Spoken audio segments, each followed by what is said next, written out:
多啲時間俾你。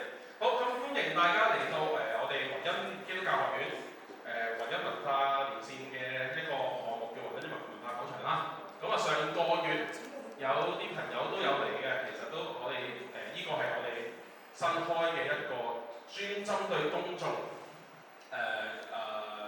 叫做聯繫嘅一個項目啦。咁啊希望從唔同嘅角度、唔同嘅主題去同大家建立一個關係，同埋咧亦都想將一啲公眾對一啲好似好學術嘅東西，但係我哋又想貼地啲去介紹俾大家。咁始終我哋作為一間大專院校啦，咁都要做下一啲公眾教育嘅嘢嘅，係啦。咁我係今日嘅主持人啊，我係林浩然 Alfred。咁今日喺我哋身邊咧，我哋有好好啊！我哋今日難得請到德高望重嘅張偉國教授係嚟同我哋嚟同我哋講呢個深水埗區嘅故事嘅古仔啊！好啦，咁咧首先介紹下啦，張偉國教授以前亦都係我喺香港嘅大專學界入職過唔同院校啦，又教過浸大啦，我當年浸咗學院嗰陣時，咁亦都教轉咗大學都有教，轉咗大學都有教，咁我哋好多呢度好多你啲童孫喺度，好多就浸會啊咩，係啦，北師大嗰個都係你同大嗰啲嘅學生喎當年，咁另外仲有公開大學啦，咁同埋後嚟樹仁大學啦，所以我好有幸啊，當年張生喺樹仁仲教緊嘅時候，可以跟佢學歷史地理。我哋嗰時成日都講一句啊，就係香港如果要揾翻一個人真係教歷史地理嘅話咧，冇除咗你之外都冇其他人㗎啦，真係係啦。而家都係啦，咁所以今日真係好好啊，張生即係好錫我咁樣啊！我一問佢可唔可以同我講一場啊，講下我哋學校依區嘅歷史啊，從地圖角度去睇啊，咁樣佢二話不説就應承咗我咁樣，係啦，所以今日真係事不宜遲啦，我將個時間交俾張生。多謝你。我退休10幾年啦，咁咧就後來喺樹仁就教咗10年，有12年。咁咧就疫情之後我冇教啦，因為點解咧？都唔需要我用啊嘛，而家仲有一腳嚟嘅方便啊，樹仁喺山上邊，因為我疫情嘅時候，我媽媽就因為染咗疫就過咗身，咁四圍問我揾啲你要揾咩位㗎啦，咁點知咧就行嗰啲山路嘅時候就整親，從此又行啲山行樓梯嗰個問題，咁所以無謂啦，咁教就算啦，70幾歲啦已經，咁咧就好啦，咁咧就林浩然老師叫我講下深水埗嘅一啲歷史，咁其實好簡單嘅啫，我就喺深水埗住咗幾10年啦，1977年開始喺荔園樓附近嘅美孚村美孚嗰頭，咁然後咧就到94年95年就搬咗去嘉頓後邊嗰啲屋，大家就會見到嘅，咁喺度住咗30年。咁換句話講咧，喺我人生裏邊咧，大概由20幾歲一路到70幾歲，都住喺深水埗區，耐嘅係咪？估計都大家都諗唔到。咁咧就我屋企好多親戚都喺美孚，咁我呢幾個妹啊家姐啊全部都住喺美孚新村，所以對深水埗好熟。我媽媽未過身之前咧，就成日陪佢富林酒樓飲茶，所以我好識行嗰條自動梯上嚟，非常之熟悉。好啦，講下深水埗啊，我首先講一樣嘢，就係如果我哋講一個地方嘅歷史，咁從資料裏面講，唔可以憑空捏造，唔可以想像。其實歷史唔係一個歷史可以係一個想像嘅一個學科，因為好多人咧攞推論，但係你研究歷史咧係唔可以想像，一定要有一啲具體嘅資料。咁歷史地理最具體嘅資料係乜嘢咧？就係你認識嘅地方，個實際嘅地方情況係點？東南西北邊度？最重要一樣嘢就係我哋講歷史或者歷史地理，任何歷史事件嘅發生咧，一定有地點嘅，冇可能抽象到點樣啊？憑我邊度都得嘅，唔得嘅。點解呢段歷史事件發生喺嗰個位置上面咧？嗰個位置有乜特殊咧？究竟有點解會發揮到佢咁樣嘅作用咧？譬如琴日台北發生呢個叫咩台北車站斬人案，點解呢件事會喺嗰個位置發生咧？有原因嘅。因為嗰個地方係交通樞紐，個兇手咧喺嗰度可以點隨便揾到人亂襲你我喺側邊就冇辦法咁所以我哋可以睇到啦，一定有事發地點。事發地點唔可能咧就點隨處都得嘅，一件事就只能夠發生喺一個地點。咁我哋點樣知道具體地點喺邊度咧？好簡單嘅啫，我哋能夠知道嘅位置喺邊度。我點解知道？我睇地圖所以我哋經常咧研究歷史嘅時候一定要對照地圖。打仗所有嘅軍事嘅所謂參謀叫咩話？喺呢個戰略嗰個部署裏邊咧，離唔開地圖，一定要睇地圖得地圖有詳細嘅，有唔詳細，有一啲叫做比例比較大，一啲叫細。比例越大嘅地圖即係話詳細嘅資料越多。所以我哋要了解呢個嘅歷史嘅話咧，呢個地方或者呢個地點其實係一個重要、好關鍵嘅一個部分嚟嘅。所以大家咧不能夠忽略。但係我哋而家都係講歷史咧，就隨便亂噏無謂嘅啫。咁就呢度兩單，呢度兩單都唔可能嘅咁呢啲就以後有機會咧，如果你有最後可以再講其他。今日講個深水埗。深水埗點解會變成深水埗咧？呢個地方係點樣發展出嚟嘅咧？我哋今日喺呢個地方就住咗，或者喺度學習，經常出入嘅地方。我唔理佢佢變成係點都冇問題㗎啦。咁呢啲一般街頭嘅師奶們、大叔們嘅諗法，唔理咁多就得㗎啦。但係作為一個學術研究、學術機構，或者對呢個社區有興趣嘅人，係需要知道呢個社區嘅發展歷程嘅，係咪？咁呢個發展歷程係點樣咧？咁需要係睇呢個地理位置地圖。我首先係即係就先知道有做唔到呢個嘅呢個叫咩？係咁啊！嗰個出發嘅，我睇揾翻呢個最早嗰個最早嗰個係最早正話嗰個係咪？最原始嘅地理係點樣？位置係點樣？好快㗎！嗰個冇咗嘅。展示模式，睇翻個出翻嚟先。呢個睇唔到，而家呢個出翻呢個係正話咯，就 OK。你落翻嗰度。咁我哋個原始嘅情況係點樣咧？咁我就想睇下睇睇啦。咁呢個咧就係深水埗嘅原質。另外一幅大啲嘅。比較比例大啲嘅，喺九龍半島連尖沙咀都睇埋嘅。唔係，嗰個範圍大啲嘅。再有另外一個，再做，唔係前往前。再前，呢個冇錯。大家睇到呢個係最早期嘅，係大概英國人割佔呢個九龍半島之前100年啊！大家知道。英國人割佔咗九龍半島咧，係邊場戰爭嚟？記唔記得？中間嗰啲英法聯軍之役，英國人因為呢個咩阿羅號事件呢嘅緝私船俾中國嘅海關係搜查。英國人話咧，嗰隻船咧係掛咗英國旗啊，中國海關咧唔準上船去搜查。喺邊度？喺廣州。你有提過廣州居然點有英國嘅船入內掛咗個叫咩？英國旗，中國嘅海關嘅官咧唔可以上船搜查佢嘅違禁品嘅，唔可以嘅。於是乎咧就中國海關就強行跟船，就將啲船咧就扣押咗。於是英國人大怒之下，派人咧係叫做咩咧？係出兵嚟打中國。於是嗰次戰爭叫做英法或者後來聯同法國人一齊打，就攻佔咗150萬左右啦，攻佔咗廣州，一路打咗幾年，打到北京。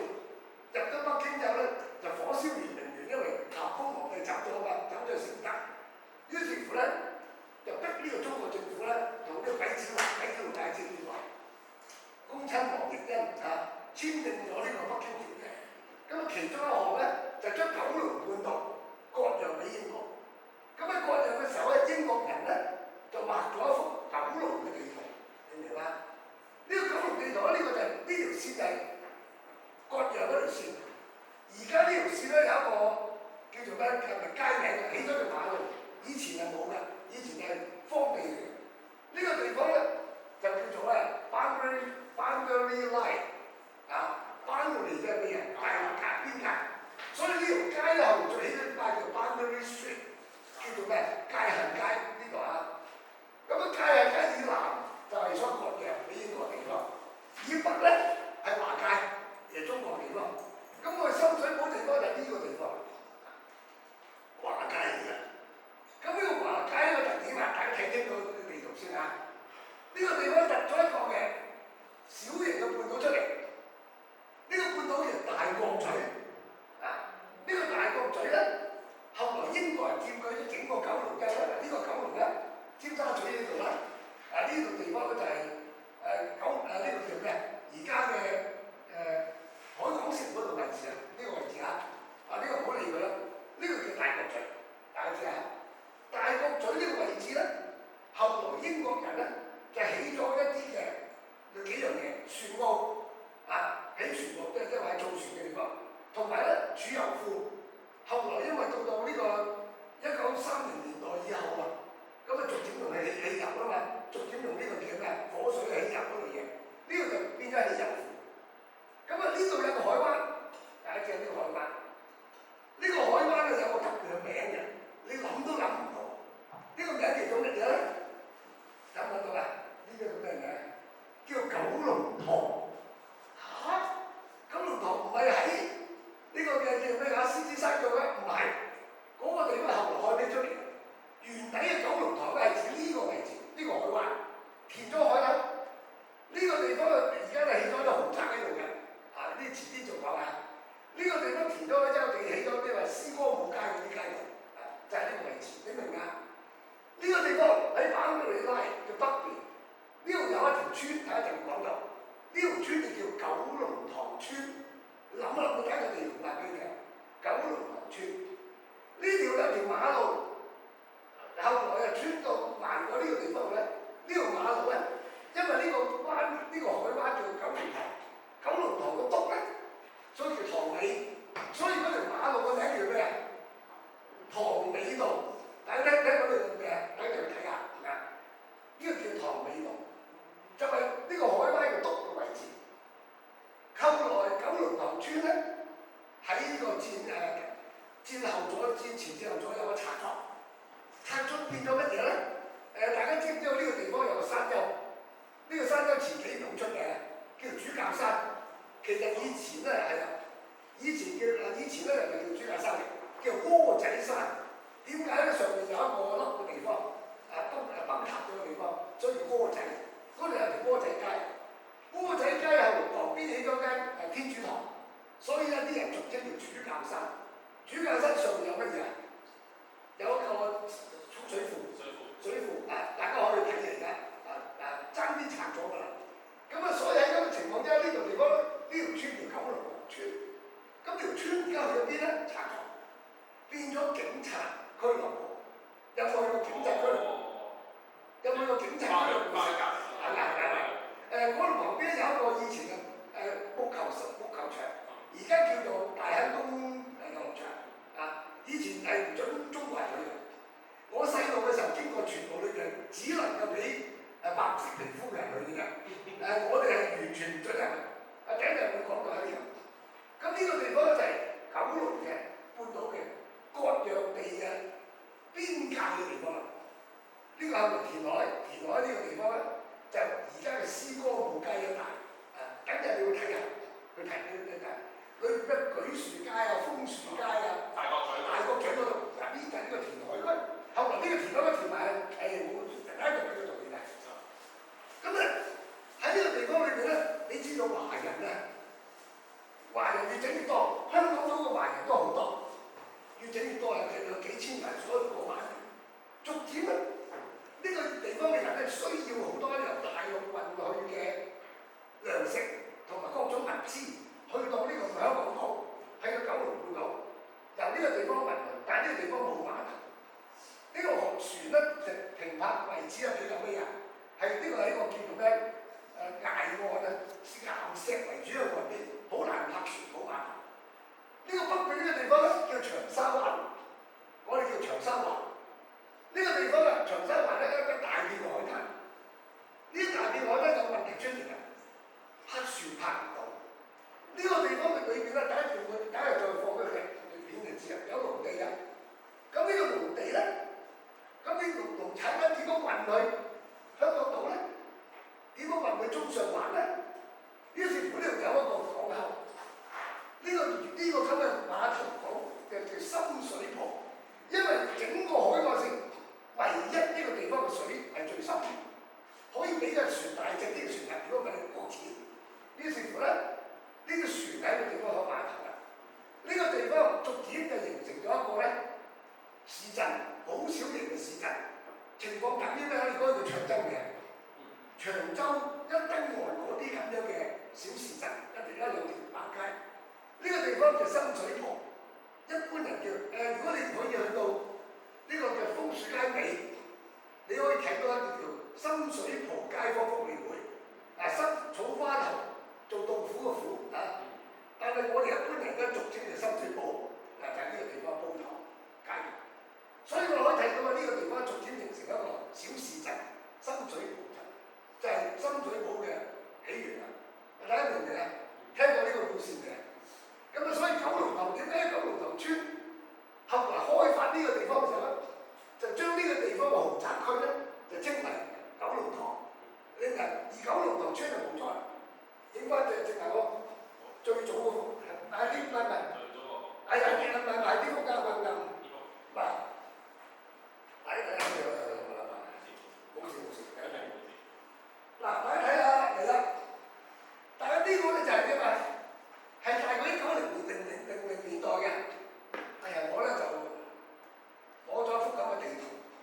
咁呢個地圖咧，好早期啦，我就由英軍嘅軍部印嘅地圖，國防部啊。咁咧我就收集到因為英軍流撤退之後咧，好多舊嘅物品賣咗出嚟。咁我喺街邊就買咗呢個舊地圖。呢個就係深水埗當時嘅。喺英國街邊嚟香港街。係啦，大家睇到啦，呢個小市鎮記唔記得啊？我剛才叫乜嘢？深水埗，對嗎？呢個地方就係我剛才講個小市鎮。呢個塘字，大家睇到啊？呢個塘字就係九龍塘嘅，大家就做一個圖嘅，你就見到九龍塘嘅名嘅。嗱，呢個地方咧，大家睇到呢個地方係安州、元州。元州再上面，嗱呢個馬龍坑而家冇咗呢地嘅，上面大家睇呢個名叫咩啊？蘇屋，呢個叫李屋，仲有鄭屋嘅，呢個大概呢度仲有鄭屋、黃屋，所以呢一帶咧就係蘇屋村、李鄭屋村，然後咧就點啊？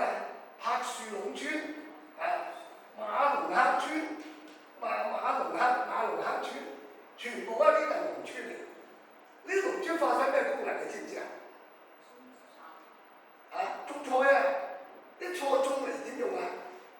運去香港賣俾香港嘅市區裏邊嗰啲人，你明唔明啊？所以就賣我就做埋嘅，亦都做埋。由元朗去咩太遠啊？其實呢個地方係一個農地嚟嘅，所以呢個地方長期以來咧係農村。深水只有呢個地方咧，深水埗呢個市鎮咧係一個呢個叫咩啊？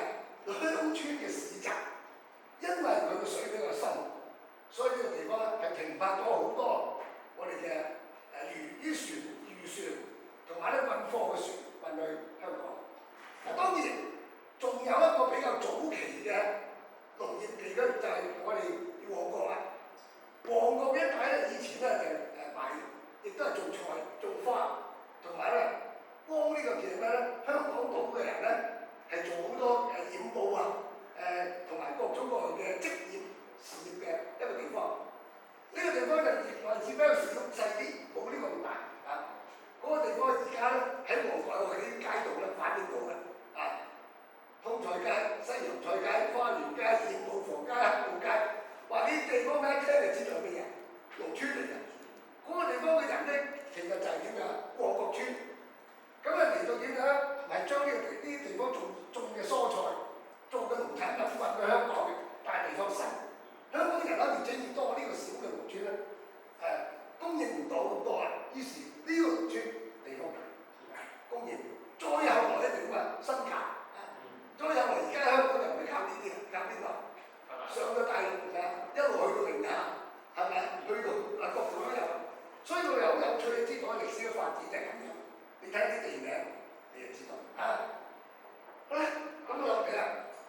咁啊，後來啊，香港一直以來咁樣發展咧，嚟繼續嚟，係你啦，呢個就係嗰個，呢個就發展喺深水埗啊，呢個元鎮，你睇下呢度，另外一幅喺度喎，識咗未？嗱，大家睇下啊，咁啊，呢個就係到大概係大概40年代左右，開始喺九龍叫咩啊？長沙灣田喺個新疆填落。呢、個就係30年代嘅時候，香港因為人口越嚟越多啦，九龍嘅人口多，於是需要大量嘅土地嚟填海。咁啊，填海嘅其中一個好大嘅功能係乜嘢咧？英國要駐軍喺呢度，喺度駐軍。於是喺度駐軍咧，填咗呢個地方咧，嚟變成咗一部分係呢個嘅英國軍營嘅所在地，另外一部分咧就係啲民居。於是就開闢咗呢個咁嘅填海地。填海地嘅泥係點嚟咧？就係喺我哋今日個嘉頓山一帶挖嗰條泥運喺呢度。嘉頓山嘅旁邊咧，後來就闢咗一條馬路嘅青山道。大家睇呢度啊，青山道係唯一當時啊轉入去呢個新界嘅唯一個交通幹線，係一個海邊嘅路嚟嘅。青山道海邊。我哋今日都可以睇到青山道喺嘉頓呢個叫咩總部嘅旁邊嗰條嘅欽州街咧，係有少少斜路嘅，斜路落嚟。嗰個斜坡咧，其實就係咩咧？係落去海邊嘅就係斜坡嚟。咁啊，所以下邊咧，由欽州街斜坡落去，青山道下邊呢邊咧，福華街、福寧街一路到呢個叫咩長沙灣道。一路落全部係填海區呢個大，但係早期嘅填海區就係呢一忽。咁呢一忽咧，大家可以睇到其中有一樣嘢就係咩？嗱，旁邊將呢個深水埗呢個叫咩啊？呢個咁個地方慢慢全部填晒。呢個地方咧叫海壇街，通州街係個海邊。咁啊，然後咧呢條路就係欽州街，欽州街喺咩度啊？呢個地方就係嘉頓嗰個位置啊！呢、個山大家睇到啊，就係我哋所謂嘅嘉頓山。所以我咧屋企就住喺呢個附近。咁啊，所以你填海嗰咧就令到呢個地方出現。咁呢個地方出現咧有啲乜嘢嘅特點咧？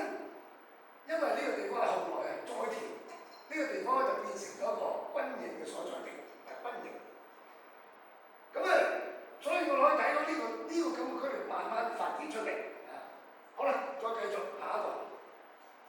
嗱，大家睇到慢慢咧填咗啦，填咗之後咧，於是長沙灣道出現，後來荔枝角道出現，於是乎東京街出現啦。呢一帶咧其實係軍營嚟。呢個地方咧因為填海嘅緣故，所以嗰啲屋係比較新嘅。青山道一帶咧舊屋為主。咁呢一帶地方咧因為填海得嚟嘅土地好多，除咗軍營之外咧，仲有啲公共設施，譬如嘅巴士廠，譬如呢個乜嘢電力公司、電話公司嚟做，都喺呢個荔枝角道同埋長沙灣道之間。仲有後來咧喺50年代嘅時候咧，出現咗一啲新嘅變化，解決咗講。咁我哋可以睇到呢個咁嘅變化咧，就知道深水埗係不斷地從海裏邊填出嚟。喺呢個遷拆過程裏邊咧，出現咗一個事情啦。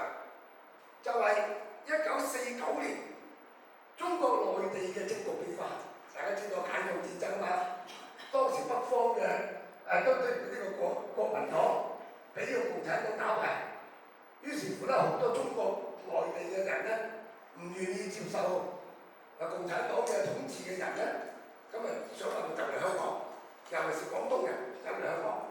當時之時1948年、49年，一路到1952年，由大陸嚟香港咧係唔需要任何嘅證件嘅，唔需要申請任何嘢嘅，走過嚟就得㗎啦，坐火車過嚟就得㗎啦。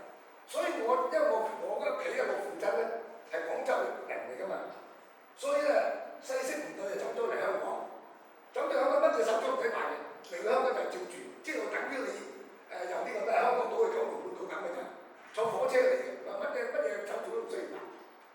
1952年之後就封關，香港政府唔準大陸人咧過關啦，咁於是乎就喺羅湖設立口岸，所以我可以睇到我哋改變啦。咁於是乎喺啲未曾封關之前，已經有成接近幾十萬甚至近8萬嘅大陸人嚟到香港。咁啲人喺度住咧，大家好熟悉啦，就三邊屋好多人咧嚟到香港冇地方住。所以我父親咧就會住三邊屋，住邊度啊？住呢個筲箕灣咯。咁但係咧喺九龍住邊度咧？於是乎剛才咁大幅嘅農田，於是乎呢個所謂由大陸走落嚟嘅人咧，就首先就喺啲村屋裏邊啊，就租啲屋嚟住，越整越多。村屋旁邊搭屋越搭越多，於是成個呢個新呢個李鄭屋一帶同埋石硤尾一帶，全部都搭晒木屋，數以千計嘅木屋喺度，成密麻。咁啲田變咗點啊？冇得耕㗎喎，賣晒啲地俾人起木屋啊嘛。點知喺1952年嘅時候咧，發生一次大火災，嗰啲大火災就燒咗呢個石硤尾嘅所有嘅木屋燒晒。咁呢次嘅事件咧，我哋叫石硤尾大火啊嘛，大家記唔記得？知唔知呢件事啊？石硤尾大火發生之後咧，香港政府咧就開始考慮一件問題啦，就係點樣安置呢啲災民？大家冇以為咧個咁嘅大火，數以萬計嘅災民，但係咧死人唔多嘅，只係得4個人死咗燒死人，仲有幾十人受傷。咁你話唔係喎，同呢個大埔宏福苑係咪啊？宏福苑嗰個火災死161人，你今日已經核實係161人，爭好遠喎，睇下佢啲木屋露天為主㗎嘛，一見到個火燭就諗緊走出嚟啦，係咪啊？走唔出嚟都好少嘅，所以走晒出嚟嘅人比較多，死嘅人就好少嘅，但係咧傷害就好大，所有嘅幾乎所有木屋燒晒。於是香港政府就唔可以容許啲木屋嘅繼續係發展落去。當然一次過唔得嘅，遷拆木屋一路延續到1970年代，至完全拆晒。你諗下，50年到7年20幾年啦，一路逐漸拆。最先拆嘅咩咧？想辦法就點樣拆咗呢個屋咧？重新起一啲新嘅臨時房屋俾呢個居民。最初起得2層高嘅，喺個火災嘅所謂現場嘅附近清理咗呢個災場啊，起一啲2層高嘅臨時房屋。後來政府諗2層高都唔得嘅，於是乎就起7層高嘅，我哋叫做徙置區。咁就先建立呢個叫咩啊？呢個石硤尾村然後就李鄭屋村，就剛才嗰度李鄭屋好啦，李鄭屋村建立之後咧，問題嚟啦。1955年嘅時候，喺度興建李鄭屋村遷拆嗰啲木屋嘅時候，發現咗一樣好重要嘅歷史遺址，呢個就係咩啊？李鄭屋古墓李鄭屋古墓。所以咧，我哋可以睇到李鄭屋古墓顯示咗一件事，就係原來呢個古墓係漢朝嘅古墓，上面寫住嘅大吉番禺一磚大吉番禺幾個字喺度。換句話講咧，喺漢朝嘅時候香港嘅地方已經有漢朝嘅官員派到嚟香港當然官嘅級數唔係好高，咁但係香港係隸屬番禺縣管嘅。番禺縣嘅治所喺邊度啊？今日廣州。古代嘅廣州就叫番禺好複雜嘅事情我哋今日咧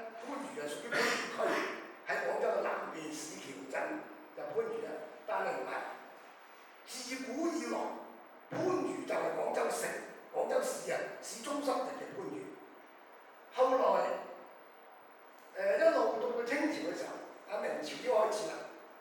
廣州城咧，因為明太祖朱元璋重新建立一個新嘅擴大嘅廣州城，將廣州城分咗兩半。中國以前嗰種嘅行政區都係咁嘅，所有大市嘅城、稍為大啲嘅城市、省會、省城，都將個城區分咗兩半，分由兩個縣管。北京分咗兩半，城東就屬於呢個嘅縣平大興縣，城西就屬於縣平縣，兩個縣管。譬如呢個杭州就錢塘縣、仁和縣兩個縣管嘅。廣州一個屬於東邊，屬於番禺縣管。西邊屬於南海縣管，南海番禺兩個縣，一路維持到民國時候。民國初年，孫中山開始咧就喺廣州咧係搞呢個嘅對北洋政府嘅革命。1918年開始到廣州人要推翻呢個北洋政府，於是咧就建立一個新嘅行政體制。於是乎咧就將廣州咧劃出嚟獨立，變成一個廣州市。廣州市嘅第一任市長，你知唔知係邊個？叫做孫科。孫中山嘅仔，當時係叫亞斗官啊嘛，叫呢個好嚟啦，孫科。咁將呢個廣州市劃咗出嚟，個番禺縣點搞咧？唔緊要，將個縣政府搬到去市橋。市橋所以市橋立足假細心啦，我成日講嘢。點解有咁嘅重要啊？因為市橋尊重蠟燭，拜神都蠟燭啊。咁啲人為咗慳料，即係蠟就貴啲噶嘛，將中間嗰條棉芯整粗啲，你明嘛？咁染嗰啲蠟就少啲咯。於是嗰啲人就話：前邊嗰位削尖啲，中間嗰泡嘅棉嗰粒棉水就粗啲，所以個蠟燭點啊？貌似就好個燭心好細，但係事實上個燭心就好粗。所以人咧就叫做市橋蠟燭假細心啊嘛。咁搬咗市橋，而家番禺區嘅核心地方就係市橋。南海縣嘅縣政府搬去邊度咧？搬去佛山。所以佛山咧就叫南海縣，叫南海。咁廣州、南海、番禺都搬走啦，咁於是變咗廣州市。所以我哋今日叫嘅番禺咧，同古代嘅番禺人唔同嘅。古代嘅番即係廣州。咁廣州嘅番禺嘅範圍包括兩個港在內，所以你攞出嚟呢個範圍幾大。咁呢個地方番禺縣派咗個官嚟到管乜嘢？就管呢個村落，整個香港嘅村落。點解值得管？因為呢個地方產鹽，有鹽池，有海鹽、主鹽啊。古代嘅人咧，鹽係一種非常之重要嘅民生必需品，冇鹽咧。基本上人係好難有健康嘅生活嘅。你冇鹽食咧，就喺度俾大嘅話缺乏纖質，係咪㗎嘛？所以鹽咧係國家嘅專賣鹽嘅嘢㗎，即係話老百姓係唔準擅自煮鹽，唔準擅自賣鹽。買嘅梗係可以買啦，賣係唔得㗎，賣係要有證明書㗎，要政府批准嘅。所以咧，古代如果你私鹽販賣私鹽係要殺頭㗎。所以呢個係非常之嚴重嘅刑法嚟嘅。漢武帝嘅時候已經開始有鹽鐵專賣，係咪啊？鹽官鐵官嘛。呢個廣東嘅番禺嘅鹽官咧，就駐守喺石硤，算喺李鄭屋嘅大陸。所以佢死咗之後咧，就喺李鄭屋村而家嚟嘅地方起咗個墓，不過佢人冇葬喺度。個死人咧揾得翻佢鄉下，個墓就空人，但係裏邊咧個規模都可以睇到，同廣東省漢朝嘅墓嘅規格咧係完全一樣。有興趣都可以睇下，喺我屋企附近。我每日行去咧做晨運，喺旁邊個公園做晨運，好多阿婆喺度晨運。咁我朝早5點幾就去㗎，做晨運有啲阿婆就講埋晒廢話，不過我收多民間情報嘅。呢個冇理。所以我可以睇到喺呢個嘅1955年嘅時候，因為發現咗李鄭屋古墓，呢個地方就成為咗一個我哋關注嘅地方啦。好啦，呢個地方重點咧，附近咧有呢個嘅軍營，李鄭屋嘅對面咧就係軍營嚟㗎。呢個軍營好大㗎，個範圍一路由李鄭屋將到嘉頓，今日嘉頓附近。呢個地方就係我今日住嘅，差唔多我住緊嘅地點解我知道嗰度係軍營咧？因為我屋企嘅旁邊嗰條馬路叫做 Camp Street， 叫做營盤街。點解叫營盤街啊？因為英軍係駐守喺度嘅。後來填海區一路擴展到出嚟呢度嘅時候咧，出到去海邊一路延伸嘅。營盤街嘅軍營咧就搬咗出嚟啦，搬咗去咧長沙灣道同荔枝角道中間嗰個大新嘅填海區。嗰個地方咧就係抗日戰爭時期前後英國嘅駐軍咧就住喺深水埗、長沙灣道同埋呢個叫咩荔枝角道中間。呢個地方今日就係西九龍中心嘅位置，就係嗰度。九龍工業中學係我母校，我中學係讀九龍工業嘅。對面一路到深水埗警署嗰一帶都係軍營。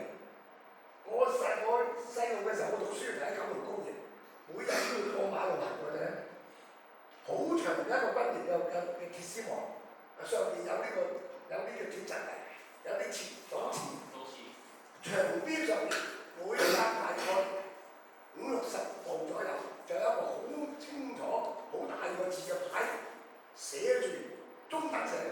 你知鬼英國人係通常用英文寫，但係個標語係唔係用中文寫嘅？佢話：此乃國防部物業，一經喝令必須停步，否則4個好大嘅字，你知食嗰4個咩字？你估唔估到啊？係啊，格殺勿論。我嗰時讀中學咋，日日行過格殺勿論，每日行咗大概100步咁格殺勿論。所以大家覺得英國人咧對我哋實在太好啦，所以我心裏邊有啲人有一個死人話英國好好㗎，我心裏邊，我細路嘅時候，學校對面就成日睇到啲聖字，好唔好咧？我唔知道。咁咧，即係總之我即係親結咗嘅。後來呢個地方就喺呢個咩咧？喺呢個叫做咩？長沙灣道一帶嗰度咧就軍營。所以我哋睇翻嘅日本嗰張圖，係啊，冇錯。日本啊，你揾啦，揾到嘅。我認得嘅。嗰張圖好有趣㗎，係日本人嘅情報地圖。唔係呢張，係冇錯啦。呢個係日本人咧喺1939年左右，佢嘅特務喺香港搜集情報，畫咗出嚟嘅地圖。呢個地圖就係當時香港嘅英軍嘅駐防嘅情況顯示出嚟啦。睇到啊？呢個大家茅地即係個地樹嘅地方啦。嚟呢個度，呢個講船針。大家睇到啊？呢個填海呢個位置係咪啊？剛才我講嘅位置，呢個2大隊，現在印度兵一帶，印度兵駐防嘅，呢個就係新嘅軍營。我哋講過嘅營盤街嘅軍營喺呢度上邊，你睇下大角咀嚟到呢度，睇唔睇到啊？嗰個係咩兵種？嗰個係咩兵種啊？啲日本人厲害啊！呢個地方咧，你有睇到啱啱長沙灣係咪咩啊？海邊嚟，海灘嚟。呢個地方起咗油庫，因為大角咀油庫已經點㗎？取消咗，因為太細啦，應付唔到。於是起咗荔枝角油庫。呢個荔枝角就由呢度嚟講，就係呢度，係美孚無比石油氣嘅地方。咁呢個地方所以我叫美孚新村，因為美孚無比石油氣啊嘛。咁所以呢個荔枝角就係呢度。油庫呢個位，明唔明啊？所以我哋美孚新村咧，其實喺油庫嘅基礎下面咧，係建立起上嚟嘅。呢個地方有一個小海灣，呢個小海灣咧，我細個嘅時候我就住喺呢度左右啦。我以前呢個地方喺50年代初起咗一個遊樂場，呢個遊樂場一路至到荔園旁邊呢個新優，而家就變咗瑪嘉烈醫院。呢個地方旁邊咧就係呢個清麗苑，清清麗苑居屋，所以呢個地方啊，而家變咗美孚橋咧，搭咗喺呢度過嘅。咁但係而家咧呢個就填晒海啦，變咗荔枝角公園，你明唔明啊？咁啊呢度以前咧荔園，呢、個小海灣，呢個就美孚，石油股、石油氣，所以我哋可以睇到呢個地方嚟啦。呢個咧賣笪地啊，裏邊咧就係賣乜嘢？可能裏邊咧有呢個地雷嗰類嘢啊，水雷嗰類嘢，我哋唔知啊。賣笪即係填海啊，賣笪即係填海，當時係填海嘅地區。填緊海，仲未完成。呢、個地方印度兵營，咁啊印度兵營有個問題，咁啊印度兵一到呢個日本投降咧嗰4、5年，日本投降之後咧就出咗故事，咁啊英軍同埋印度兵啊慢慢翻去駐防啦，但係當時咧就冇牛奶飲，冇牛奶飲咧就買牛奶翻嚟難。你知道香港嘅產牛嘅地方又唔係好多。喺香港島咧，個鬼佬啊，每日都飲牛奶㗎。以前嘅運輸啊，就好隔涉啊，速度又好慢。牛奶咧又當時冇雪櫃，咁牛奶又唔可以等得㗎嘛，等多幾個鐘頭嘅酸就變咗歌㗎嘛，飲得係咪啊？於是乎咧，啲人就喺英國人就喺今日嘅薄扶林村嘅對面整咗個牛房，咁啊就可以點啊？好迅速地咧。朝頭早擠咗啲揸咗啲牛奶出嚟之後咧，就1個鐘頭2個鐘頭都係運到去中環嘅，俾呢個嘅洋人嗰啲親戚啊，嗰啲屋企啊就飲牛奶。咁但係咧，九龍嘅點辦咧？過海就麻煩啊嘛，嗰陣冇隧道，乜嘢都冇。咁啊，於是乎咧就九龍亦都要整牛房牛奶啦。咁但係咧，戰後咧就冇牛奶，於是乎咧當時有個香港嘅商人諗咗條絕橋，咁啊不如用豆漿代替啦。於是乎咧就做咗一個新嘅品牌嘅俾人飲嘅嘢，就喺呢個軍營外面賣。咁呢個叫咩啊？叫做維他奶。咁啊維他奶就從此而嚟嘅，所以大家可以睇到啊，一同呢個軍營嘅密切關係。翻咗落嚟嘅時候，呢、個地方嘅人咧軍營啊，食麵包。鬼佬食麵包㗎嘛，咁點辦咧？於是乎亦都有啲商人喺附近咧，就整麵包廠、烘麵包。咁於是乎咧就係合作，嗰個地方就我哋搭成嘉頓麵包廠。所以呢個地方啊係同呢個軍營嘅密切關係。咁啊，所以我哋喺深水埗咧就呢個都係發展出嚟。咁呢個地方咧一路咧就經過若干嘅年咧。咁啊就呢個軍營就逐漸取消啦。幾時取消咧？咁大概係1970年代左右，70年代中呢、個軍營就冇咗啦。咁啊將個地方撥咗出嚟，做乜嘢用途咧？有幾個用途。先咧，收容越南難民，因為當時越南咧75年嘅時候咧，越共咧解放咗整個越南，於是乎好多越南嘅難民咧嚟一路走出公海，有部分嚟咗香港。香港政府係喺英國嘅監督之下接受啲難民，於是乎嗰啲難民咧喺邊度安置佢咧？好多地方就喺個廢棄嘅軍營嘅屋裏邊咧就安置。咁呢後來咧發生咗幾次騷亂咁後來就將啲難民營咧搬走邊度咧？搬咗去白石角呢個嘅中文大學對面嗰度咧。馬鞍山咁我哋嗰個騰空出嚟騰空出嚟做咩用途咧？起咗幾個居屋清麗苑唔係清麗苑，嗰個叫咩苑怡靜苑咩怡國苑一路咁樣上一大堆麗閣村嗰一帶咧係由軍營改建出嚟。咁另外因為大部分嘅香港嘅嚟到香港嘅大陸嘅難民喺呢個深水埗一帶屋咁多你諗數以萬計嘅人咧住喺呢個屋區，可能唔止萬計，幾萬人添。咁呢啲人都要生存㗎嘛，於是乎咧就要工作。工作點解政府就鼓勵佢哋咧？從事一啲我哋嘅手工業做一啲小型嘅手工業，印刷啲書簿做一啲釘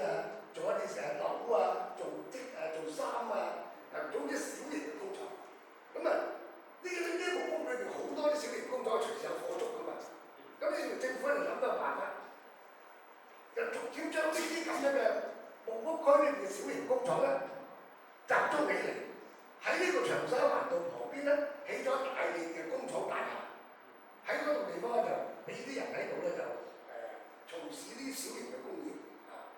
咁啲工廠大廈咧就慢慢發展成為一個工業區，所以長沙灣道一帶嘅地方咧曾經係一個工業區，有一啲小型嘅工業嘅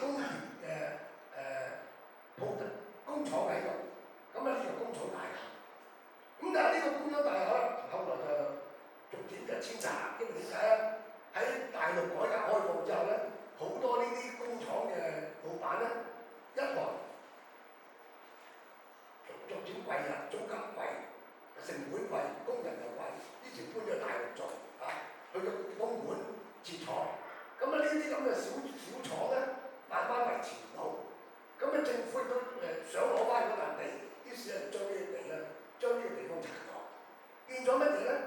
呢就變咗而家呢個有間小學校呢間屋嘅聖多馬聖多馬有幾間學校喺嗰度咧就發，就長沙灣地鐵站口嗰幾間學校，同埋嗰對面嘅一啲公屋所以呢個地方就係屋村嘅大陸公屋，所以我哋可以睇到係整個水慢慢變遷，將呢個嘅填海區咧係變化出嚟。咁再落嚟嘅時候，我哋可以睇到原底嗰度好大重要嘅馬路青山道，通到入呢個嘅新界。咁青山道我仲可以睇到今日咧，佢仍然係一個嘅咩嘢？非常之古舊嘅社區，裏邊好多舊屋，冇辦法。長沙灣道一帶係新樓比較多，填海嗰一帶就所謂西九四小龍係嘛？剛才我搭車經過，咁就好多豪宅，仲有美孚係舊嘅豪宅係嘛？將呢個油庫改成呢、叫做咩話？叫做呢個美孚新村所以我可以睇到慢慢整個社區就形成咁樣啦。咁而家軍營搬走咗後來工廠大廈搬走咗，就變成咗今日香港嘅社區。木屋區拆咗，變成咗李鄭屋村。李鄭屋村又拆埋，就變咗新嘅李鄭屋村。咁然後旁邊嗰度有蘇屋村，你話呢個圖裏面有冇蘇屋村呢個地方就蘇屋，睇到蘇屋兩個字呢個就蘇屋呢個蘇屋。蘇屋村舊村拆咗，許冠傑啲遺址冇咗啦，係咪啊？咁而家變咗新蘇屋村。咁由呢個地方你可以睇到，慢慢變成一個工廠區。呢個地方叫比較大嘅工廠區。而家啲工廠區慢慢轉型，變咗啲嘅叫做乜文廠工業所以你可以睇到，呢個就係深水埗嘅慢慢轉型。所以我從呢個地圖舊地圖可以睇到深水埗區嘅變化。可能暫時而家講幾個。我哋夠7個字。各位俾問題問我。我有個問題先，我拋磚引玉先，因為呢個問題咧，我以前研究過三太子廟。咁咧，我哋成日都話三太子信仰，全香港唯一一個三太子廟咧，就係喺深水埗。咁佢又搞笑過，佢對住嗰個以前咧就係張生你頭先講嗰個填海嚟㗎嘛。但係佢1894年起，佢個功能咧就應該係抗溫嘅，即係而家好多我發覺我做過啲訪問冇乜街坊知道有座三太子廟，知都唔知佢係做乜嘢。冇㗎，因為呢啲人都唔係嗰啲人嚟㗎啦。我有時懷疑因為咧佢1894年起，其實咧佢對住嗰個位咧就正對住個港島，其實會唔會真係同鼠疫有關？所以驚啲你頭先講咧，有啲我真係可以間接證實到個聯想就係即係推斷就係，因為佢哋原來有條航線係運物資過去港島啊嘛。咁調翻轉會唔會就係驚個運物資嘅時候惹埋啲鼠疫過去，所以有個抗溫嘅喺度？會㗎，因為啲村民咧，其實佢主要嗰個經濟嘅發展嘅過程咧，就係由嗰度農業嘅產物資運到呢度上嚟。所以以前咧，大家知道呢個地方有個好特別嘅名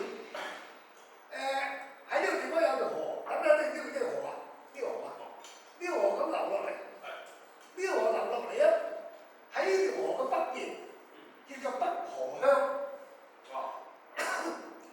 呢個地方咧就冇個南河啦，就叫做九龍塘啊，因為呢個地方一塘冇咗啦。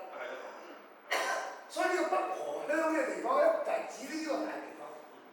所以我哋可以睇到呢個地方係有條街，好大家好熟悉嘅條北河街。北河街就係呢個睇條河啊，呢個河咧就係一個河口，就係嗰個剛才我講深水埗嗰個叫咩啊？嗰個市鎮嘅位置嗰度啊。所以呢個地方嗰個北河街啱啱就喺呢個市鎮嘅出口個位置嗰度。咁於是乎呢個地方後來咧就成為咗過海小連，由呢個上環威利華街去到呢個北河街嘅一個小輪航線。咁呢個北河街就變成咗咩嘢咧？當時深水埗最重要嘅商業中心，賣乜嘢？賣各種嘅日用品、故衣即係舊衫啊，等等嘅嘢。咁於是乎咧，我哋可以睇到啊，北河街以前就係市中心嚟，舊到不得了啊！咁人來人往。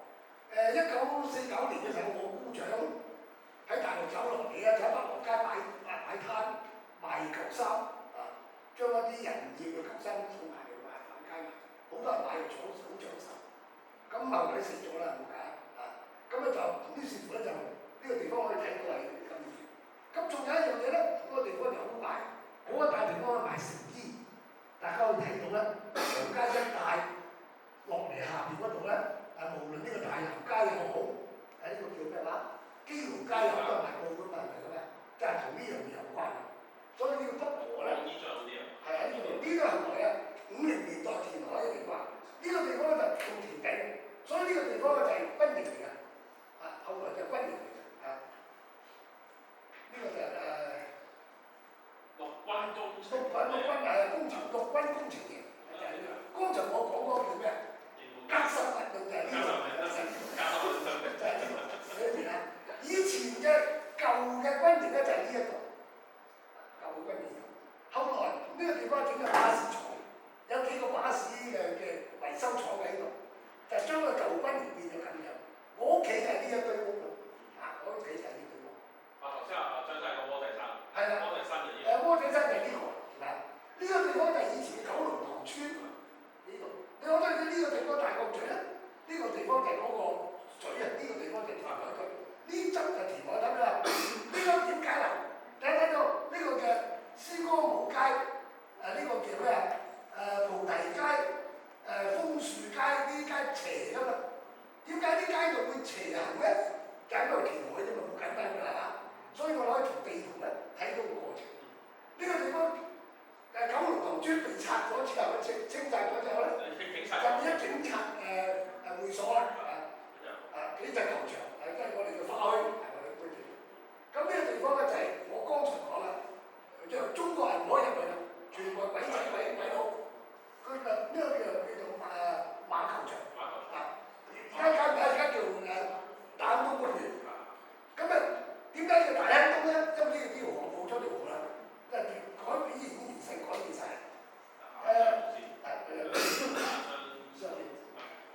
冇㗎啦。咁呢個就係50年代嘅地圖。你睇到荔枝角啊？呢個地方就係我哋西九4小龍嘅地方啦。呢個就係睇到油庫啊。油庫呢個地方就係呢個美孚新村，我哋喺呢度。呢個舊真油庫咧，舊油庫。呢個地方就係而家美孚新村嘅後近3呢個位置。所以我哋從呢度睇到，呢個就係咁樣啦。呢個地方，呢個就係我哋嗰個李鄭屋村。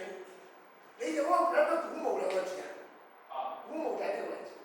如果大家有興趣嘅話咧，你可以抄呢啲圖嘅，我歡迎你抄，冇所謂。你將件梳咗嚟。我喺我度咯。我拉落嚟喺我度。呢度好有趣嘅一個圖。咁如果你有興趣嘅話，你就可以睇從呢個圖裏面睇。咁所以呢個北河街嗰個碼頭咧，嘅船係可以去到上環，中上環有瘟疫咧，當然係影響啲村民。所以就係咁樣。佢附近仲有天后廟，北河呢個街有天后廟嘅。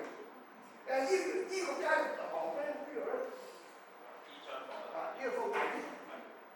大家睇到呢個街，呢個街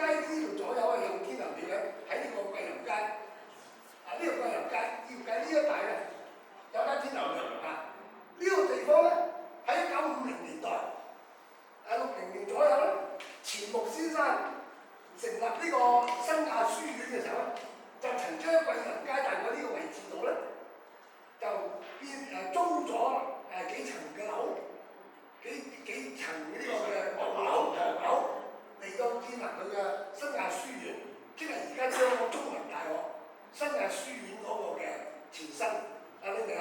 所以大家有興趣，如果你係中文大學新亞書院呢個嘅就係唱呢個節目嘅新亞校長，識唔識唱？我聯合到，係咩聯合到啊？聯合到，係咯。咁你但係喺個位置捱得好辛苦嗰陣，手空無一物，路遙遙無止境啊嘛，係咪啊？就喺呢個地方，所以你攞到呢啲係舊樓多。一路出到呢邊咧，你諗下呢個長沙灣道南呢條啊，都係呢啲比較新發展嘅區。呢個地方就係舊樓嘅多，所以就可以睇到一個咁過程。北河街咁樣啦，深水埗碼頭北河街就係指呢個地方。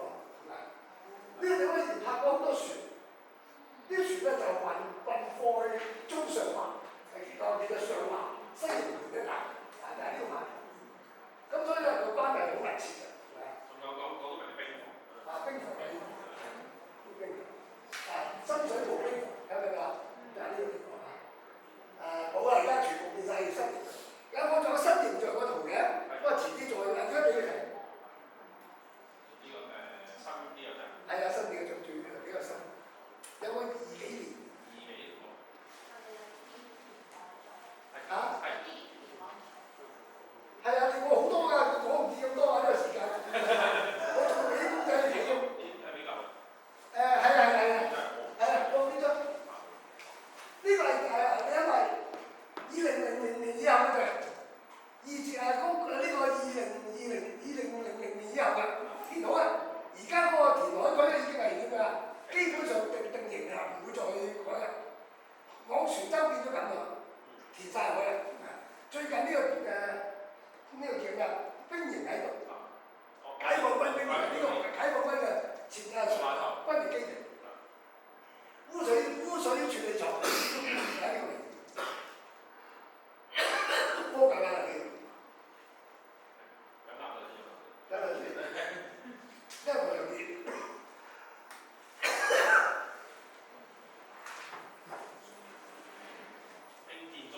未起好西鐵喎，以後係幾年前，10幾年。呢個真係好舊嘅人，呢個石硤尾就你哋係嘛？係石硤尾跑社嗰邊。係。呢個就係美孚啦。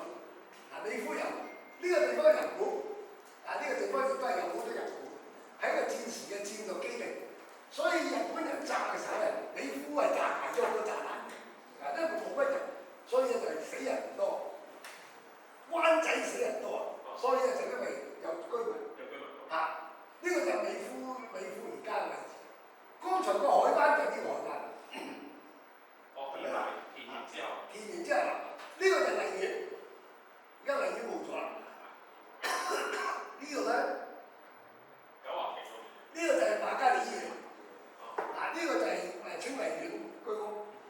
所以我睇到形勢改變晒，咁呢個地方係個舊嘅間屋仲喺度，呢個李鄭屋村，呢個地方係古墓啊，當年就係古墓大咗好多，擴大咗，咁因為拆咗好多樓啦嘛，呢個就係呢個深水埗嘅格局嘅咁樣啦，所以大家有興趣可以睇下，但係呢個就係呢個。咁呢個紅山邊咧，以前填海嘅泥咧就係呢一側嘅水路就係填呢位啊。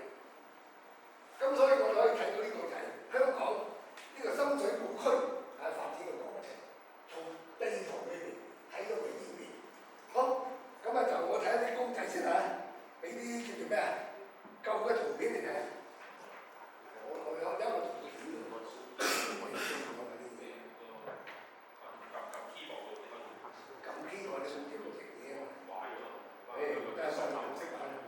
我手唔靈活啊！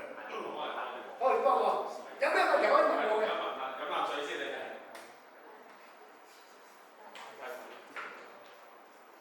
係新亞嘅朋友冇嘢。冇嘢講。你又唔係新亞？我係想分享，我有留意咧喺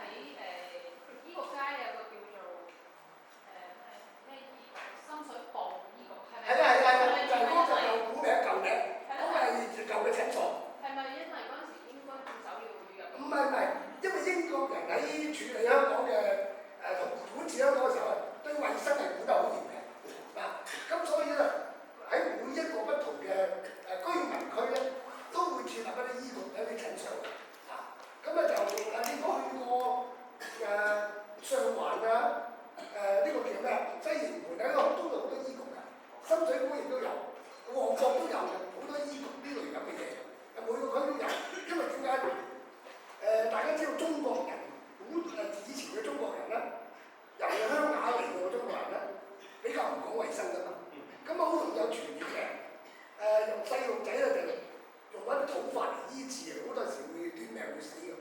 咁所以英國人喺佢管治係有個好處，剛才講咗好多唔係幾好嘅嘢，但係呢樣係非常之好嘅。佢個醫療衞生係做得非常之好嘅。咁啊喺譬如喺上環，咁啊大家可以睇到啊，佢就起咗個最初國家醫院啦。國家醫院啊，但係你知唔知一定叫雀仔橋嘅地方啊？唔知啊？上環喺上環嗰個叫咩啊？和華大道中嘅和華大道西嘅旁邊國家醫院。國家醫院咧以前就係水手海員嘅醫院嚟㗎，後來咧就擴建成為國家醫院。國家醫院後邊咧有一個診所好出名嘅叫贊育醫院，嗰一度出世㗎啊。佢係老贊育醫院啊，1956年就搬去新贊育醫院，但係嗰個舊贊育醫院啊仲喺度㗎，係變咗一個社區服務中心。我疫情嘅時候咧，我成日同啲朋友四圍香港所有古蹟啊，隻腳嗰陣時仲可以㗎嚇。咁啊行晒啲古蹟，咁啊就專程去贊育醫院睇呢個中上環嘅古蹟嘅探索，行咗好多地方。咁啊呢個贊育醫院而家嗰個位置，而家嗰個層數變咗個社區服務中心咁樣嘅。咁啊嗰一帶咧，其實咧就為咗中上環嗰啲居民醫治同埋生仔啊，因為點解 BB 仔出世就要現代化嘅，以前細路仔係流產所出世嘅。咁啊為咗呢個點啊令到呢個市民喺生細路仔嘅時候比較安全啲，所以就整咗個贊育醫院啊。咁啊唔使再喺流產所裏邊咧就有啲唔安全㗎嘛。當然流產所亦都有好處嘅，咁點解咧？因為冇乜登記啊嘛，可以買仔嗰啲可以嘅啊。因為我有親戚都係咁樣，喺流產所出世買人啲仔。醫院就唔得，醫院都係登記晒，咁所以又複雜嘅一個，你管治一個地方就好難。咁啊，所以每個地方都有，包括你如果去到呢個新界，新界古洞都有，古洞都有間呢個嘅叫咩啊？古洞嘅診所嘅，你唔知唔知啊？大家去睇下我四圍，我哋四圍捐啊，咁啊睇到好多呢啲咁樣嘅香港古洞以前有啲史蹟遺留落嚟，大家有興趣可以我睇組團嘅人啊，不過要行得先得啊。咁啊就除此之外好多地方我講得晒咗啦，所以呢個深水埗呢個呢個街個診所其實係德政係個好嘅設施。好，仲有咩問題？喐得啊，你幫我試下。喐得係咩？係啊。方爺咩？我學生。你接埋嚟，接埋嚟。而家我聲音夠大，比較大。我問第一個問題嘅，第一個問題就係因為發現到其實深水埗同埋長沙灣好近嘅。係。繼續講。長沙灣好近，所以第一個問題就先問下，其實長沙灣係即係個名又好，個地區又好。就係嗰個海灣咯。就係長沙灣嗰時係農村嚟㗎嘛。係。農村旁邊個海灣嚟㗎嘛，嗰個海灣泊唔到船㗎，因為點解太淺啲船又唔好泊唔到㗎。只有深水埗有個小港口，嗰啲船可以泊得埋去。長沙灣冇得泊㗎，都係後面填海啦，將佢填咗變咗一個海居住嘅地方。先填嚟做咩用？剛才講咗啊，做軍營㗎嘛。後來再填軍營都唔有夠，再填工廠區，係嘛？然後好多啲嘅公共設施啊，譬如剛才講過嗰啲叫咩啊？我哋剛才講嗰啲電話公司啊、電燈公司嘅大建築物，一路去到蔬菜統營處啊、咩家禽市場啊，都喺嗰度㗎，都係海灣填出嚟㗎，係咪啊？你有冇留意過呢啲情況喺晒呢度？就因冇地價啊，就做晒呢啲咁嘢。而家啲嘢逐漸搬走，就慢慢起咗呢個咩居屋，係㗎，甚至起咗呢個西九4小龍，嗰個地方係船廠嚟㗎嘛。大家睇到而家呢啲新發展出嚟嘅一啲樓宇啊，所以我哋可以睇到一啲我哋從呢個就係青山道保留落嚟嘅一啲舊樓啦。嗱，呢座樓啊係整條青山道最舊嘅樓房嚟㗎，啊，今日仲喺度㗎。唔係喺呢個叫咩青山道301。係。咁咧就係呢個嘅發祥街。發祥街口呢個地方咧，成部分都係呢個嘅舊樓，嗱呢度新樓拆晒新樓。咁啊呢條發祥街咧，有一個豬肉檔成日幫仔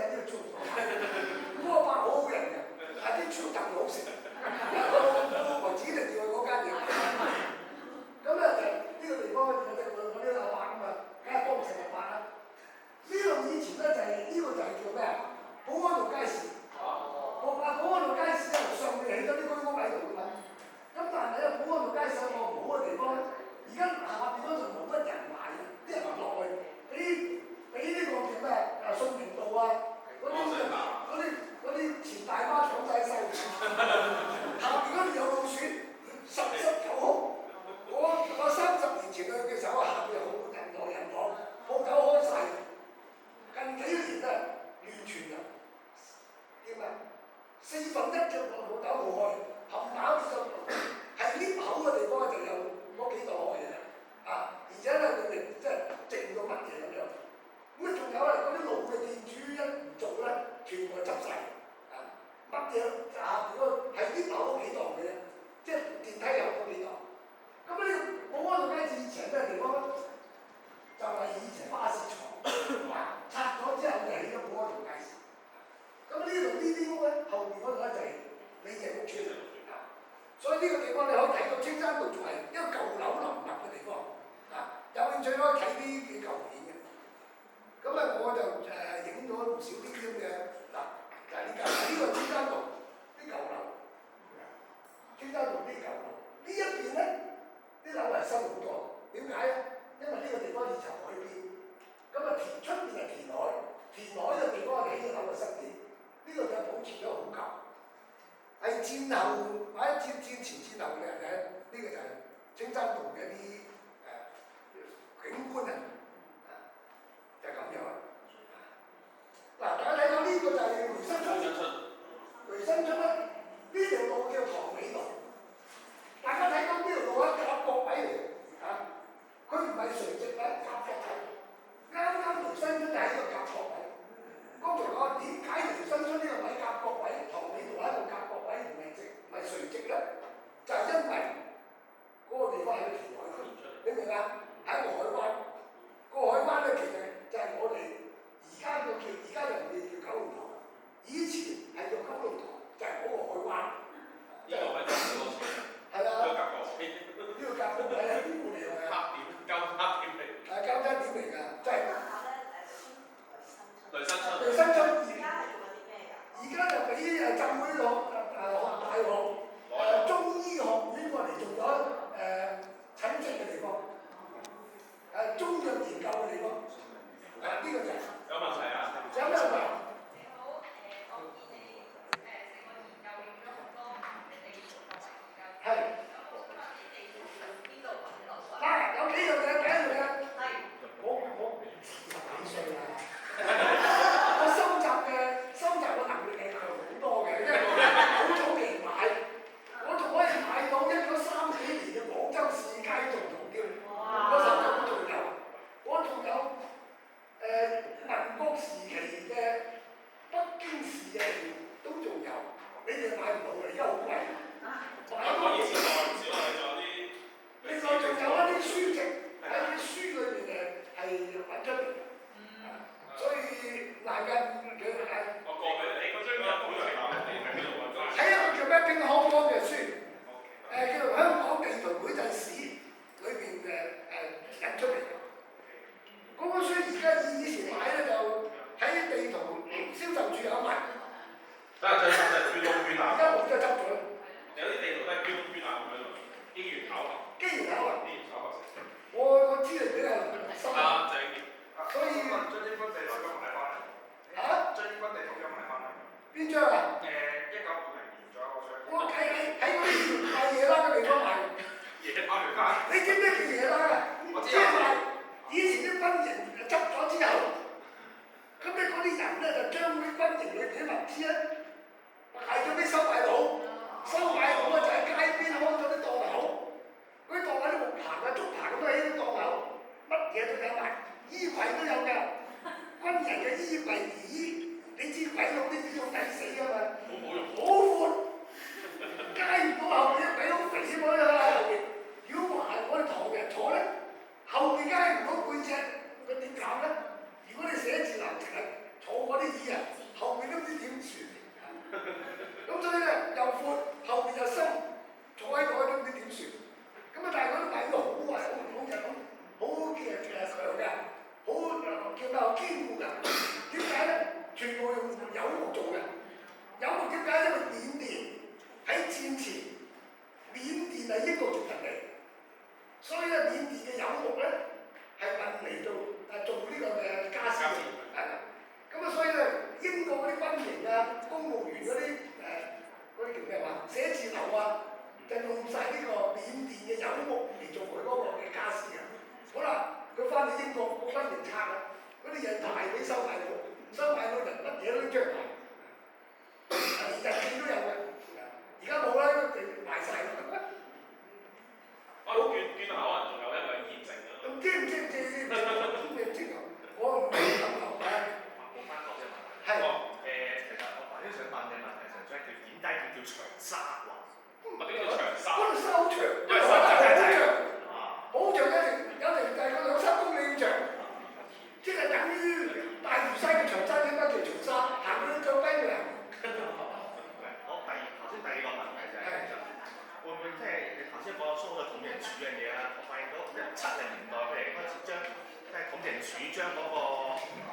批發市場轉咗喺長沙灣呢邊。係啊，會唔會係因為考慮到長沙灣中有個青山道之餘係連接到新界菜路，係啊，去到港島嗰個地理中樞嘅位置？係其中一個原因，其中嘅原因就嗰時啲交通可以改善咗好多，咁啊其中一個原因。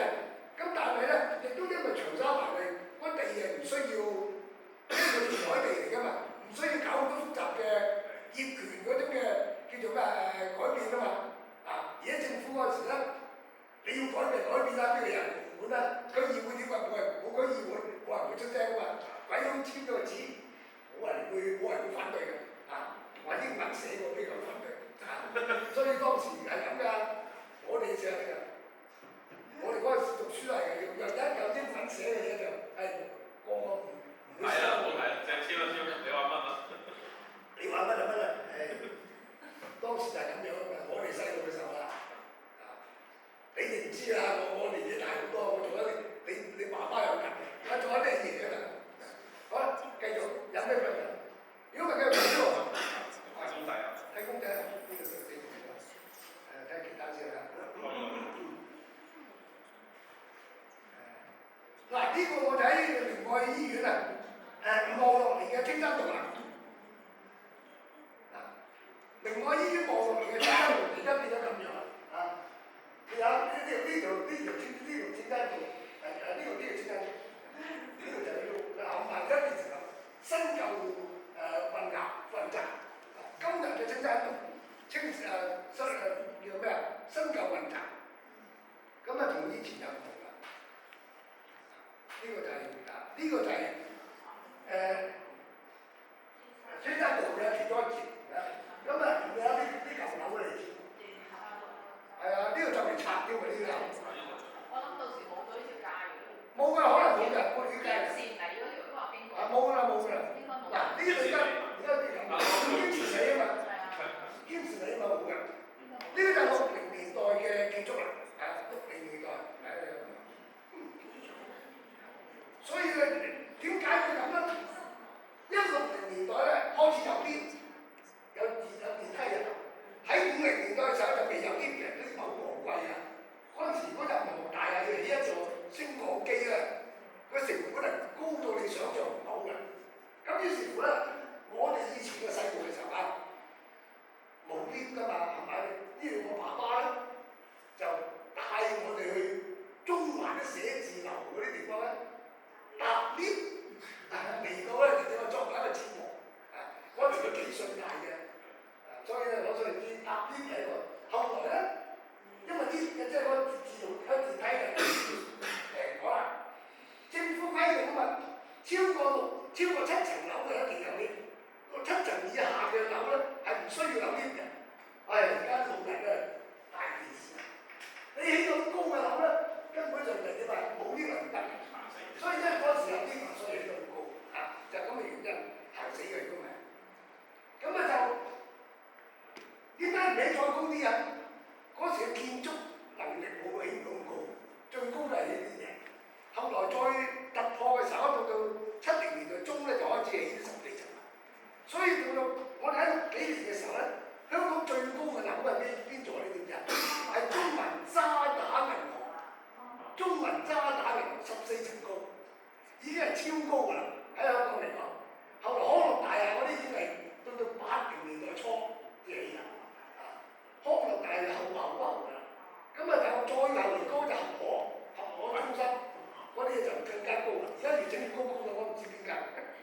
咁啊，所以我想知呢個就係早期嘅香港嘅大，所以呢啲大陸嘅香港遊嘅人咧，好中意睇呢啲樓，點解啊？怪獸樓啊嘛，密麻麻，好似屏風咁。咁啊，我有興趣呢個就係深水埗長沙灣道景觀啦。所以我可以睇到就係我哋嘅街巷咧，就係咁樣建立出嚟係剛才已經講。好啦，咁啊就係睇我另外一個，就係睇呢個嘅我睇翻個講啊，睇先啊，對面山有冇？對面山，呢度，呢個。嗱，呢個就係咧喺我屋企對面，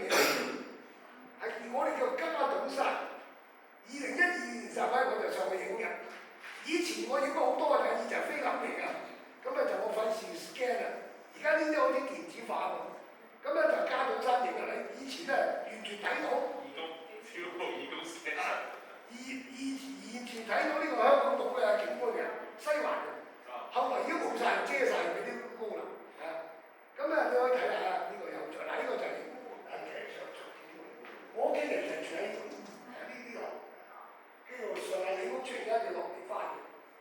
呢度咧望到，你睇到呢個就係青馬大橋，往船洲大橋即係嗰頭，睇唔睇到？呢度就係西環，呢個就係西高山，呢個就係山脊，呢個西高山，睇唔睇到？我哋如果去呢個就係山頸，喺度行落嚟，上翻西高山再睇到呢個西環嘅大，係咪知唔知啊？呢個係今日嘅青馬大橋，呢個就係上橋嗰條。咁所以我今日咧就可以睇到呢個叫做咩話嘉頓旅遊。呢個就係深水埗喺嘉頓山望落去嘅深水埗。就係咁樣，呢啲冇啦，冇睇我哋做樣嘅。好啦，咁咧就睇下仲有咩其他嘢睇嘅啦。冇就差唔多啦，20分啦。有咩問題？有咩想討論嘅？我想問下咧，石硤尾呢個名點嚟嘅？石硤尾就因為嗰度地方有啲係尾就即係最篤嘅位啦，即係嗰個山嚟嘅山坑，山坑最篤嘅位好多大石啊，嗰啲大石夾住個山坑嚟嘅，所以山坑最篤，好多大石夾住嘅山坑嗰個位置嘅石硤尾。哦，即係真係字面咁解。尾即係最篤嘅解，所以塘尾道就塘尾啊。所有尾都係已經最篤嘅位。好，仲有冇邊位朋友嘅？有冇啊？你睇到古墓隔離咧，中間咧以前係啲河咁咯。嗰條河就係河嚟嘅。嗰陣時係咪即係咩時期起或者佢點㗎？因為佢原來唔係，因為嗰個地方咧以前係河嚟嘅。咁條河咧，因為要起呢個李鄭屋徙置區，所以就將條河嘅兩岸咧砌咗石頭，將條河咧就叫話限制喺咗一條坑渠咁樣。咁於是乎咧，呢個東京街嗰條明渠咧，就變成咗本嚟一條河變成一條明渠，咁就係咁樣嘅。嗰條河就到10年前到啦，就填咗。我搬去嗰度住嘅時候咧，嗰條明渠仲喺度㗎。每年嘅驚蟄嘅時候咧，仲好多阿婆喺度打小人。而家都仲有，喺翻嗰個原位，但係已經冇咗條河啦。嗰度填咗咧，變咗個草皮嘅。咁仲喺度打小人。咁我每年嘅驚蟄嘅時候，啲人都喺嗰度打小人。咁就係條河嚟嘅。咁條河咧就一路流到去海灣嘅海上面，而家冇啦，填晒。我所有其實香港好多明渠㗎。嗰條咩啊？呢個叫咩？南昌街條明渠係咪都係？南昌街都係明渠嚟㗎。南昌街條明渠咧填咗之後上面就起咗貨山。其實啲河全部都係用嘅，即係唔係啲明渠都係用河。一直做喺水渠度，旺角嘅水渠度，旺角水渠度都係明渠嚟㗎，後嚟填咗。窩打老道都有一部分係明渠嚟㗎，所以好多明渠，因為九龍半島一個丘陵山丘地區，呢個河一路由山丘流落海，咁後來將佢又築成一條坑渠添啊！呢個係因為喺河咧，嗰條河就大坑，嗰條河嘅東面就叫大坑東，嗰條河嘅西面就叫大坑西，就咁樣啫嘛，所以係河嚟嘅。好，咁呢個你睇翻呢啲舊地圖咧，你就會發現，原來我哋嗰啲社區嘅發展過程咧係好值得去探索嘅，好多空間可以俾佢探索。有冇其他問題？咁如果冇嘅話咧，有興趣嘅話，我哋接講中環都得。好啊。因為中上環啊，喺殖民地時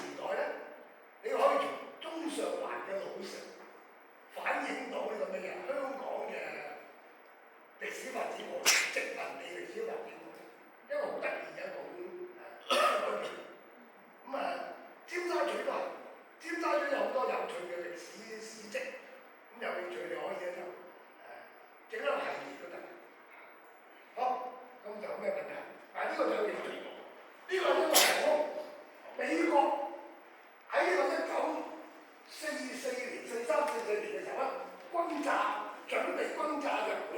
日本當時佔據香港，美軍用飛機嚟咗影咗好多間諜嘅照片。呢間諜照片咧就係九龍半島。嗱，你可以睇到條鐵路就係咁樣。呢個長沙灣，整個海灣都係長沙灣嗰個，你明唔明啊？呢個真係沙灘。呢個咪我船洲。嗱，睇睇到呢個地方係美孚新村，睇唔睇美孚啊？呢個係炸緊喎。係啊，炸緊㗎。炸緊喎。係炸緊嘅，炸到煙嘅呢個就係紅磡啊嘛，紅磡嘅大公站。呢度就係嗰個咩紅磡個出嚟。呢真係啲礦山入我見到礦山嗰啲有呢個有礦山喺度嘅，炸呢啲嘢就係煙。呢個島咧叫海心廟。哦。海心廟而家填晒啦，冇晒啦。呢個地方叫九龍灣，土瓜灣就係呢一個。大家睇到呢個路啊，幾條路？大家發唔發覺一樣嘢係冇窩打老道？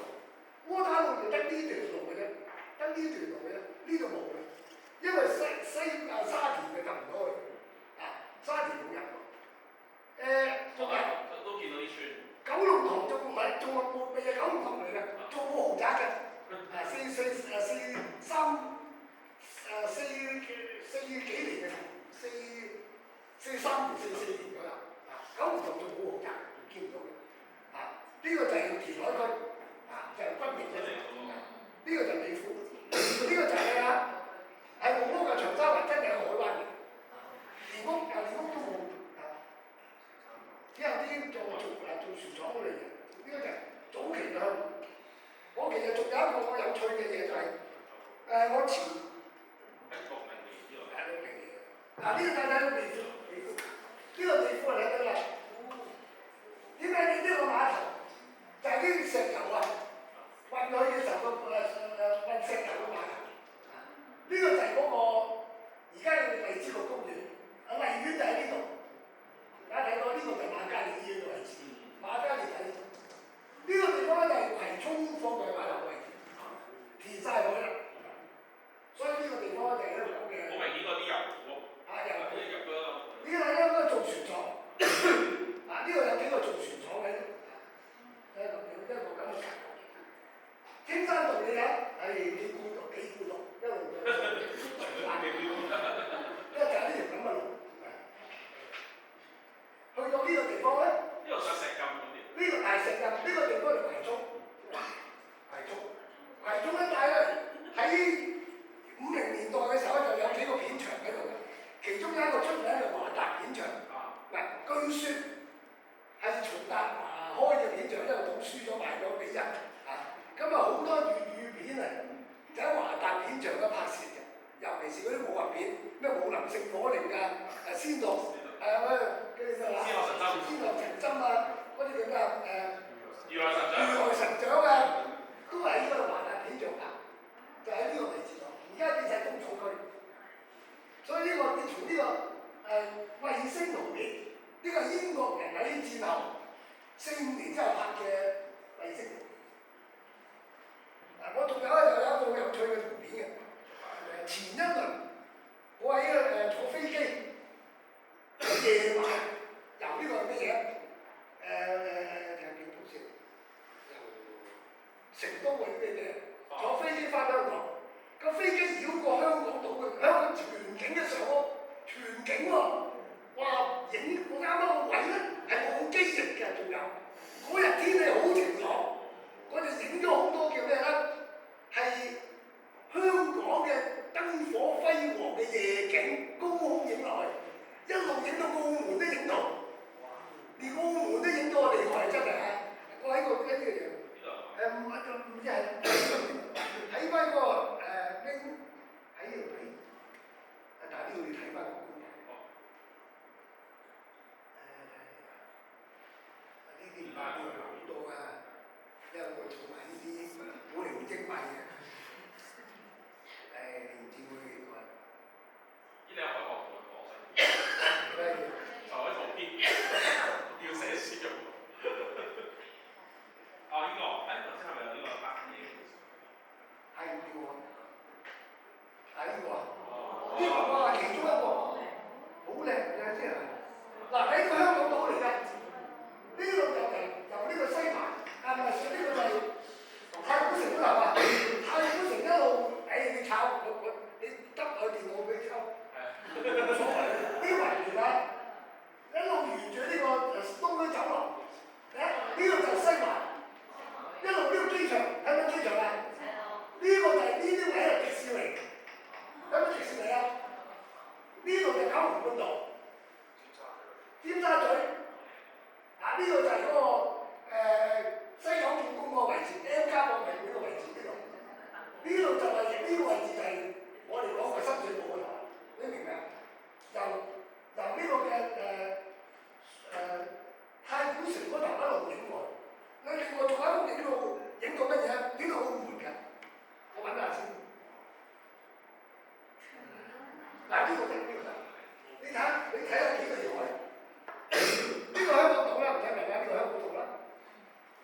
呢條啊係深中通道，深圳去中山嗰條路，睇唔睇啊？呢度係蛇口。你睇呢個灣仔高嗰條叫咩啊？深圳灣大橋。呢個就係深圳灣口岸，你睇唔睇到啊？呢個位置啊，呢度就係屯門一帶，深圳灣口岸嗰條。呢度係深中通道，睇唔睇到啊？所以你可以睇到啊，呢個就係昂船洲大橋，青馬大橋。呢度就係昂船洲大橋，所以你可以睇到呢個影個相。我可以，哇個飛機啊！我啱啱坐正個位冇機翼位啊，但係坐幾好。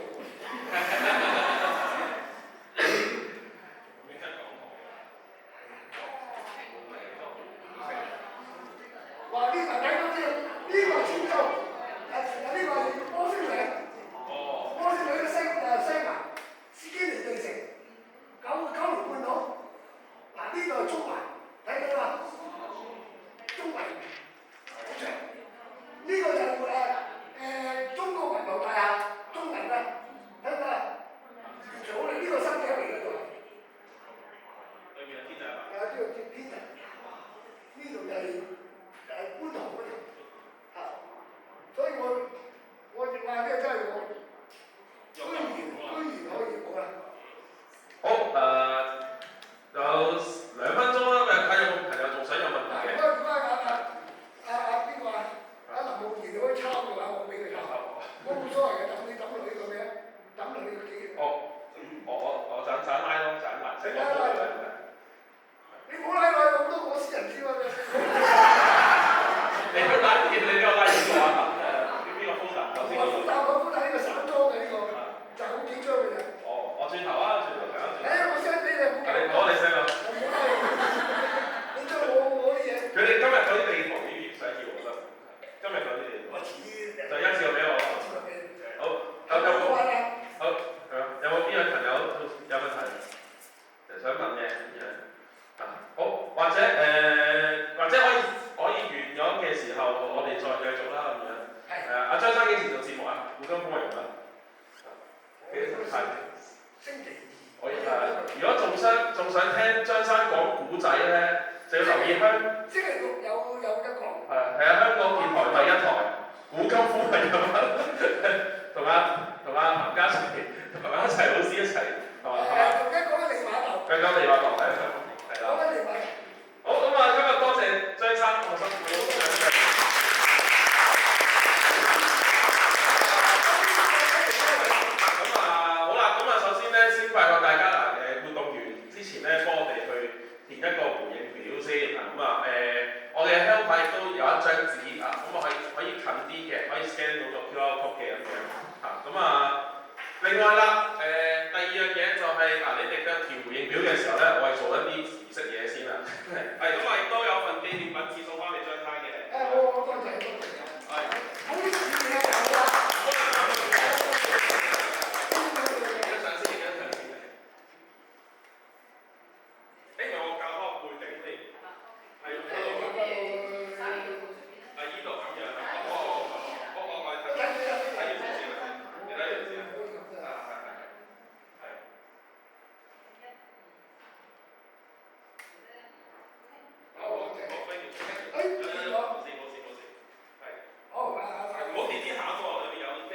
好緊要㗎。我食料呢個領導係嘛？好啦，咁啊第三啦，咁啊亦都係啦，因為我又講啦，又係做少少活動推介啦咁樣嚇。我哋學院咧，其實就係大家都知係大專院校啦咁樣嚇。咁啊，而家我哋都會不斷地學啊，我哋亦都會不斷有啲活動啦咁樣嚇。咁嚟緊好快啊！今次我哋而家每個月都會有一次啊。咁啊，我哋學院咧就一般就會有high dip 啦同埋 degree 嘅課程啦咁樣嚇。咁詳情亦都可以去翻我哋學院嘅網站睇啦，同埋 Facebook、IG 度睇到嘅嚇。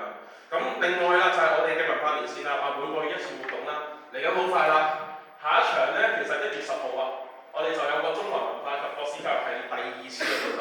第一次活動我哋啱上個星期去完，今個星期啱星期2我哋去完睇呢個沙田太平清醮，咁啊，在座唔少朋友都跟我哋去玩咗啦，係啦。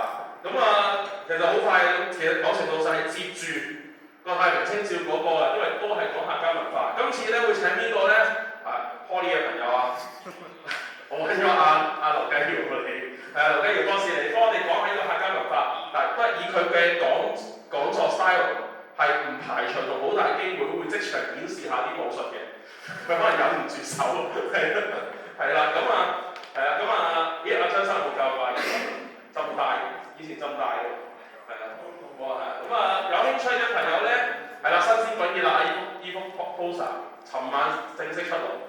係啊，今朝擺咗上去，咁啊其中一張啫，咁啊我哋會咁啊有興趣嘅朋友咧就可以報名啦，咁啊亦都留位咁樣。但係今次咧就唔會喺呢度啦，我哋今次會移師去我哋石硤尾校舍嘅圖書館，因為嗰度地方再大啲，方便佢動手動腳，同埋我哋都會佢亦都會帶啲書嚟同我哋分享，佢哋幾本著作一齊分享嘅咁樣。咁我哋做斯文清嘅喺圖書館。好啦，另外啦，咁啊亦都循例啦，like subscribe share CLS 幫我哋去 follow 翻我哋嘅 IG 同 Facebook 啦，咁樣嚇，我哋呢條 line 嘅 IG Facebook 呢個係咁隨時密切留意我哋有咩活動啦，咁樣嚇，我哋係即係專對公眾嘅，就唔係淨係我哋學校嘅學生可以參加嘅嚇，咁樣。好，咁當然亦都係俾你撳完先啦。好，咁趁而家等待中，亦都睇下有冇朋友有嘢，亦都趁機想講下，咁樣分享一下咁樣。或者你哋本身住附近有咩故事亦都想趁機傾下偈都可以。係啦。好，撳埋呢個下一個就係我哋嘅學校嘅，今次就係我哋學校嗰個 Facebook 啦，同埋個 IG 啦咁樣。係啦。咁我知道好多後生嘅唔玩 Facebook 㗎。係嘛？好，喺都唔玩。